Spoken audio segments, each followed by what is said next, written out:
A new political fight is shaping up between President Uhuru Kenyatta and his deputy William Ruto. And who is likely to win this new political fight? The fight for the control of Kenyan youths. So today I want us to look at this new political fight, which is shaping up very fast between these two dynamic duos. But before we do that, if you are watching this video for the first time, I want you to take a second or two and click the subscribe button so that next time we produce a video like this one, you automatically get notified. Now back to the main issue. The handshake between President Uhuru Kenyatta and Raila Odinga changed the politics of this country completely. And one man who was affected the most is one William Ruto. The only thing which was standing between the Deputy President William Ruto and the presidency was the term of the president. Because the president had actually promised to support him and hand power over to him. But that handshake changed everything. And for a very long time, the Deputy President and his allies believed that the problems he was facing were being caused by Raila Odinga. And they focused all their attention on fighting Raila Odinga. And known to them for a very long time was the fact that the fight they were facing, the challenges they were facing, were actually from within Jubilee Party. And of late, it's now clear that the Deputy President and his allies have actually come to the terms that the person who is fighting them is none other than President Uhuru Kenyatta. And the president is fighting them using a team. And this is the team which the president has been using. David Murathe,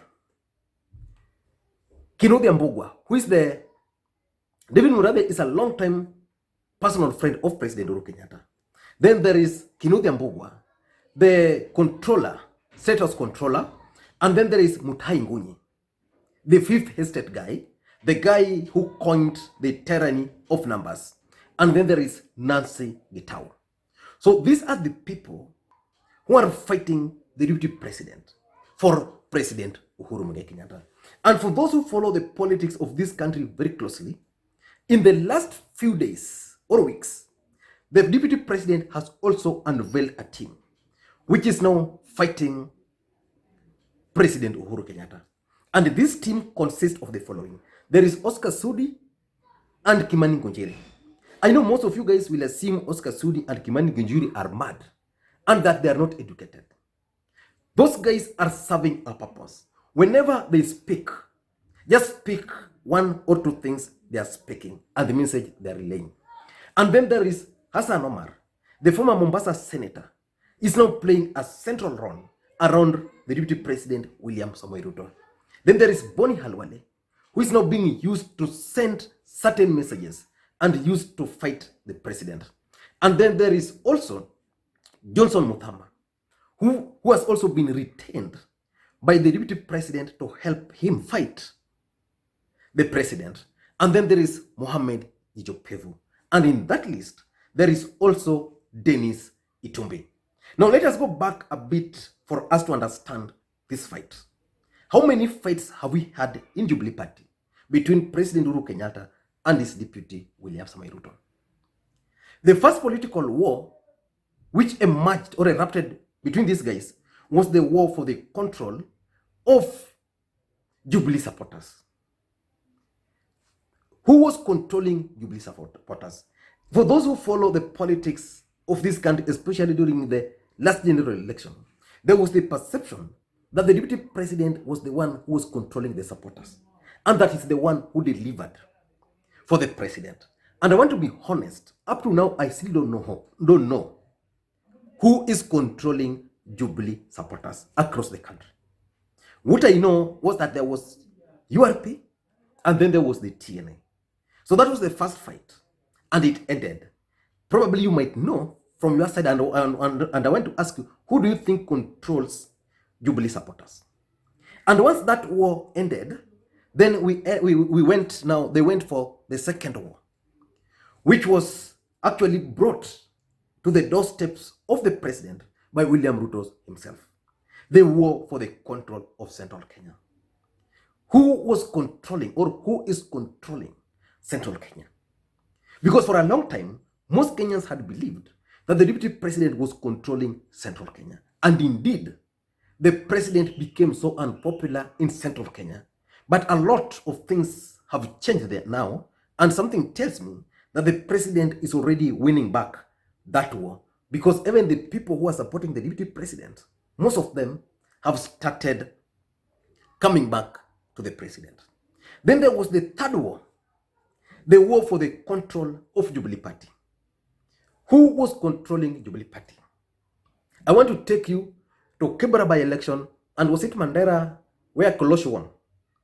Jubilee Party had actually announced they were not going to sponsor a candidate. What happened? William Ruto prevailed, and Jubilee ended up winning a seat which belonged to ODM Party.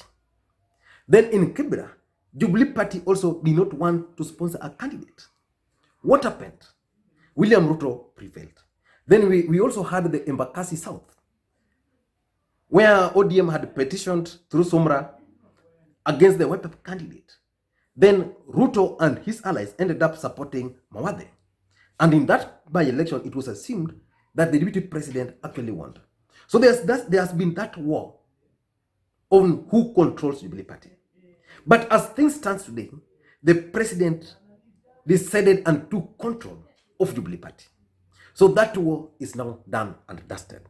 And then the next war was on the control of Parliament and the Senate. Who was controlling Parliament and who was controlling the Senate? For a long time, it was believed that the deputy president was controlling Parliament. And I remember at some point, Millicent Omanga dared Raila and Uhuru to bring it on, baby, bring it on. And you know what has happened? The president again successfully took control of Parliament by kicking out the allies of the president, of the deputy president, without doing anything, without the deputy doing anything. And then he went again and took control of the Senate. So currently, the president won that war. And now we are facing the next war. The war for the control of Kenyan youths. Who is controlling Kenyan youths? Between President Uhuru Kenyatta and his deputy. Remember, for Raila Odinga, he's an old man. So for him, he'll just tell these people, I'm your baba. So most of these youth will just say, baba, baba, baba. So they'll support him. But between the president and the deputy, who is likely to succeed in this latest contest? And if you want to understand this latest contest, let us go to William Ruto's Facebook page. Let me just take you there to William Ruto's Facebook page.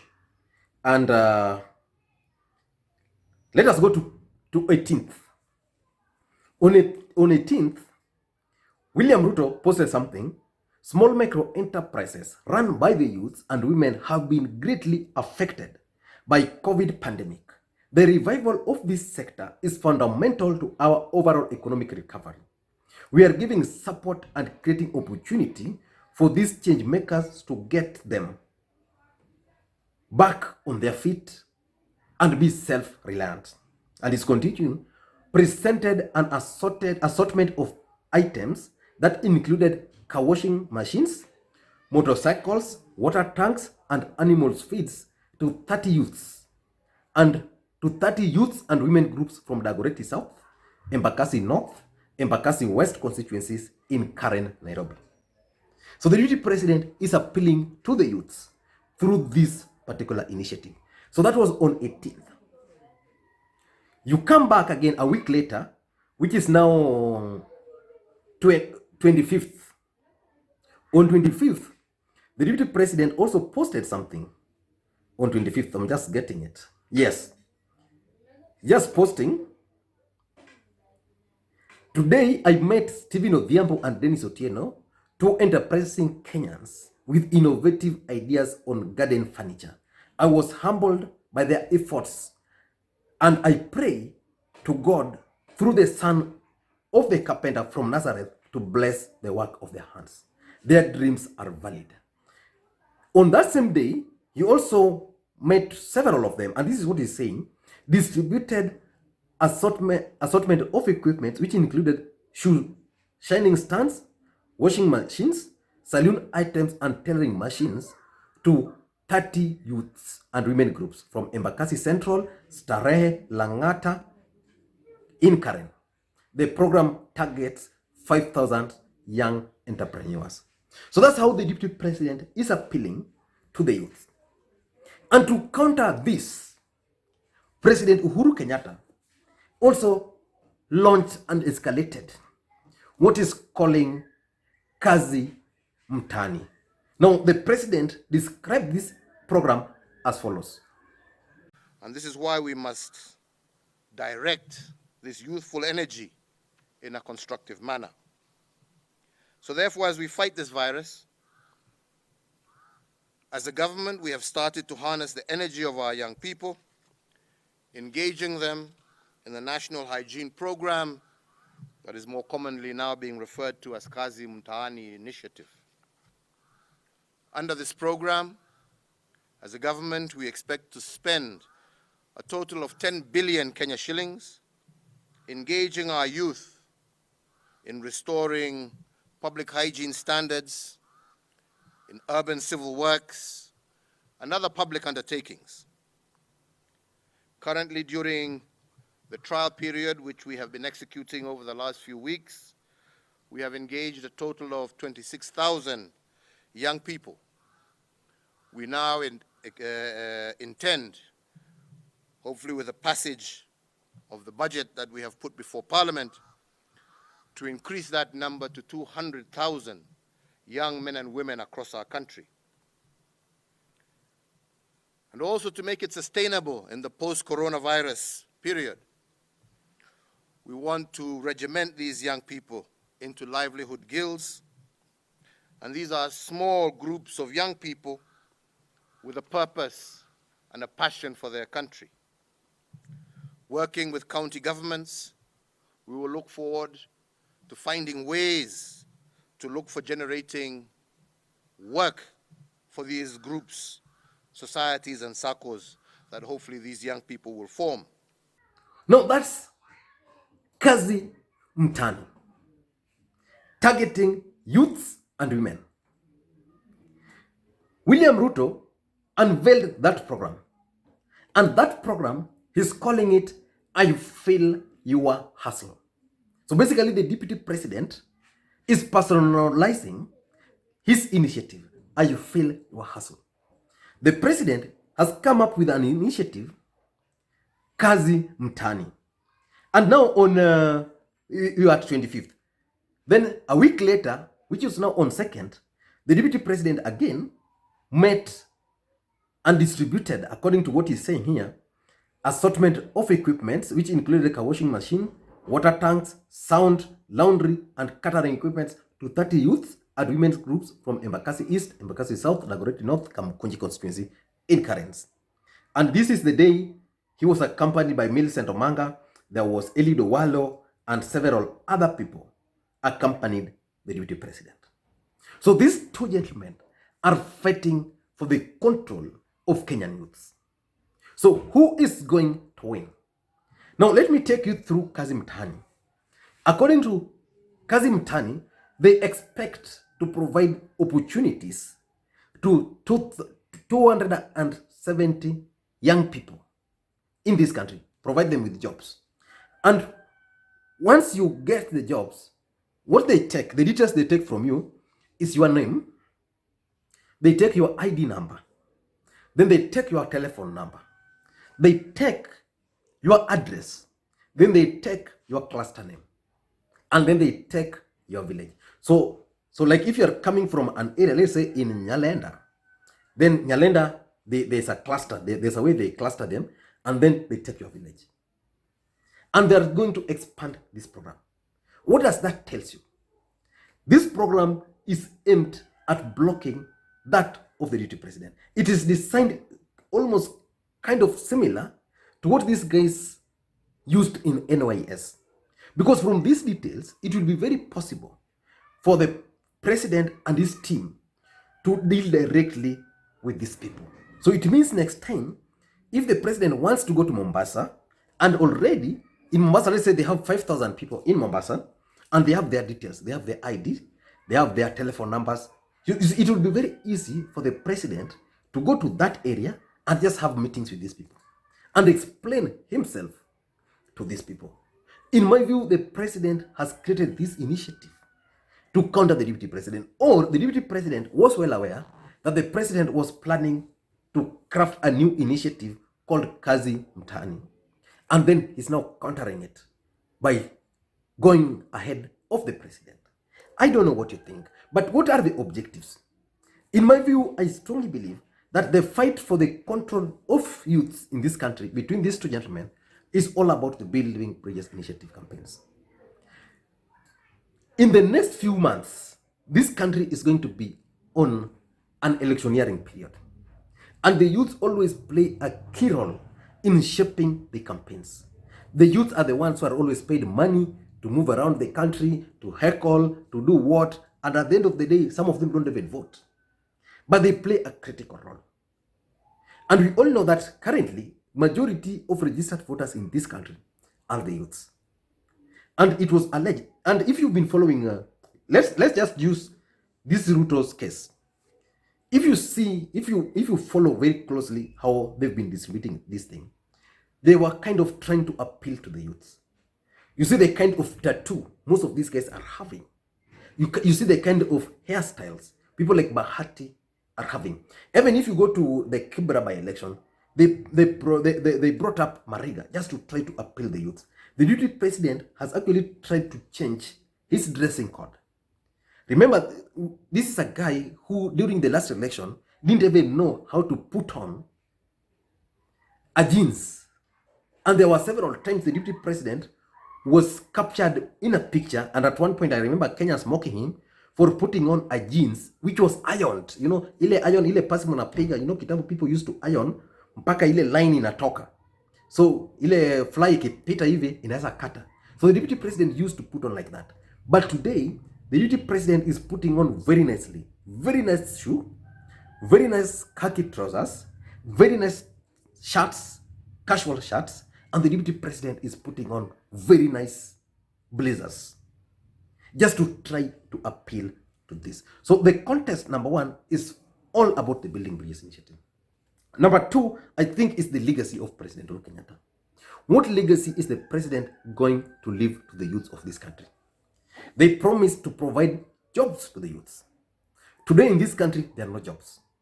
So the deputy president is trying to exploit this to tell the people that, look here, personally, I can do all this. But my president, my boss, is not doing anything. So I've started my own personal initiative. And now this is what the president is trying to respond to. And if you ask me, NYS, I've come to realize, would have been a very good project for this country, were it not for the thievery which happened there. And then lastly, I think it's all about perception. Now, before I go to that, the legacy is that the president would want the Kenyan youth to remember him. But how will they remember him? He failed to provide them with jobs. No jobs for them. But now he's creating something so that even by the time you leave, youth will say, okay, for us, mimi nilikula hii hapa, nilikula hii hapa, nilikula hii hapa. And lastly, I think it's all about perception. Who is more appealing to the youths than the other? If you follow 2017 election, the president was packaged as someone who is cool. And they used to refer to the president as the coolest president in Africa. The president would dance those songs with those guys, you know. Yeah. But after the election, now there's this detachment. The president was disconnected from the youth. And this is the hole which the deputy president is trying to exploit. But the president is telling him, no, I'm still the coolest president. So he's trying to appeal to these people. So I'll sit from far and watch how this fight for the youth is going to unveil. But for now, I've identified that the president and his deputy are currently engaged in the fight for the control of the youths. I want to tell me whether I'm right on this or whether I'm wrong on this. And if you are watching this video for the first time, just like I said, please take a second or two, click the subscribe button so that next time we produce a video like this, you'll get notified. And to the subscribers, I want to always thank you guys so much for your continued support. Without the support, this channel cannot be where it is today. In fact, this channel has grown bigger than I had anticipated. Just from nowhere, we are at over 72,000 just because of your support. So continue supporting the channel. Share the videos with your friends. Give it thumbs up if you like it. If you don't like it, just give it thumbs down so that I can know, okay, this video is not good, it's good. And the best one is just to drop your comments. Who do you think control the Kenyan youths between President Uhuru Kenyatta and his deputy William Ruto? Thank you guys, and please may you have a good day.